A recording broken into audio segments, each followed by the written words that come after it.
தமிழ்நாடு தௌஹீத் ஜமாத்தின் முக்கிய நிர்வாகிகள் தமிழக முதல்வர் அவர்களை சந்தித்தோம். நாடாளுமன்றத்தில் வக்ஃப் போர்டு திருத்த சட்டத்திற்கு எதிராக குரல் கொடுத்ததற்காக முதலில் நாங்கள் தமிழக முதல்வருக்கு நன்றியை தெரிவித்துக் கொண்டோம். வரக்கூடிய நாடாளுமன்ற உரையின் பொழுதும் இந்த வக்ஃப் போர்டு திருத்த சட்டத்திற்கு எதிராக குரல் கொடுக்க வேண்டும் என்பதையும் நாங்கள் கோரிக்கையாக வைத்துக் கொண்டோம். மேலும் தமிழ்நாடு தௌஹீத் ஜமாத் நீண்ட காலமாக இடஒதுக்கீடை உயர்த்தி வழங்க சொல்லி தமிழக அரசுக்கு கோரிக்கை வைத்துக் கொண்டு வருகிறது. அதன் அடிப்படையில் 3.5% இடஒதுக்கீடை உயர்த்தி தர வேண்டும் என தமிழக முதல்வருக்கு எங்களுடைய கோரிக்கையாக நாங்கள் வைத்திருக்கின்றோம். அது மட்டுமல்லாமல் நீண்ட நாட்களாக பூரண மதுவிலக்கை தமிழகத்தில் கொண்டு வர வேண்டும் என தமிழ்நாடு தௌஹீத் ஜமாத் சார்பாக பல்வேறு கோரிக்கைகள் நாங்கள் வைத்து வருகிறோம். அதன் அடிப்படையில் தமிழகம் முழுவதும் பல்வேறு இடங்களில் நாங்கள் பேரணியை நடத்தியிருக்கின்றோம். பூரண மதுவிலக்கை தமிழக அரசு மெல்ல மெல்ல தமிழகத்தில் கொண்டு வர வேண்டும் என்பதையும் தமிழக முதல்வருக்கு நாங்கள் கோரிக்கையாக வைத்திருக்கின்றோம். வக்ஃப் போர்டு பிரச்சனை தொடர்பாகவும் இடஒதுக்கீடை அதிகரித்து தருவது தொடர்பாகவும் அதே போல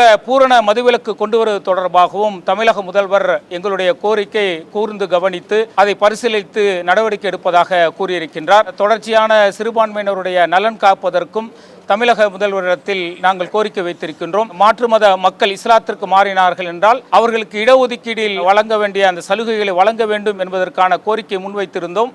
அதை தமிழக முதல்வர் நிறைவேற்றியிருந்தார். அதற்கும் நாங்கள் நன்றியை தெரிவித்துக் கொண்டு வந்திருக்கின்றோம். அதை பரிசீலனை செய்வதாக கூறியிருக்கிறார். கடந்த திமுக தலைவராக இருந்த கருணாநிதி அவர்கள் எங்களுக்கு 3.5 இடஒதுக்கீடை வழங்கியிருந்தார். அதற்கு நன்றியை கூறியிருந்தோம். உங்களுடைய தந்தை போலவே நீங்களும் எங்களுடைய சிறுபான்மையினுடைய கோரிக்கையை மிகவும் பின்தங்கி இருக்கக்கூடிய சிறுபான்மையுடைய வாழ்வாதாரத்தை மேம்படுத்துவதற்கு இடஒதுக்கீடை உயர்த்தி வழங்க வேண்டும் என்ற கோரிக்கையை நாங்கள் வைத்த பொழுது அதை நாங்கள் விரைவில் பரிசீலிப்பதாக தமிழக முதல்வர் கூறியிருக்கின்றார். நாங்கள் 7% வரை இடஒதுக்கீடை உயர்த்தி வழங்குமாறு கோரிக்கை வைத்திருக்கின்றோம். இஸ்லாம் மற்றும் சமுதாய செய்திகளை அறிந்து கொள்ள தமிழ்நாடு தௌஹீத் ஜமாஅத் யூடியூப் பக்கத்தை உடனடியாக சப்ஸ்கிரைப் செய்து கொள்ளுங்கள். மேலும் பெல் பட்டனையும் கிளிக் செய்து கொள்ளுங்கள்.